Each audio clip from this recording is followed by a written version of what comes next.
ஏமா வீட்டுல யாருமா இல்லம்மா? என்னங்க சார்? லோன் காசு வாங்கிட்டு லோன் அலையறியா? காசுங்கம்மா. சார் வேலைக்கு போனா காசு தர மாட்டேனா? வேலைக்கு போக வேண்டியதானமா? வேலை இருந்தா போக மாட்டோமா? உன்ட்டெல்லாம் பேச முடியாது. உங்க வீட்டுக்காரர் வர சொல்லுமா ஃபர்ஸ்ட். வீட்டுல எல்லாம் யாரும் இல்ல. மா வாசல்ல ஆம்பளை செருப்பு கிடக்கு. ஏன் ஆம்பளை சேர்ப்ப நாங்க போட மாட்டோமா? போங்க சார். மோ என்னமா ஓவரா பேசுற? லோன் காசு தரவே தர மாட்டியாமா? பாலவா அத்தா வந்துட்டேன்டா. கவலைப்படாதப்பா, என் மகன்கிட்ட காசு கொடுத்துட்டு. அப்பனா காசு தர சொல்ல அத்தா. இன்னைக்கு வெள்ளிக்கிழமைப்பா, இன்னைக்கு காசு யாருக்கிட்டையும் கொடுக்க கூடாது. சரி போயிட்டு எப்போ வரட்டும்? பழகா பிப்ரவரி 30ஆம் தேதி வந்து வாங்கிக்கப்பா.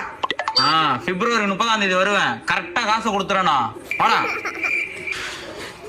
ஓ பிப்ரவரி 30 இல்லையா?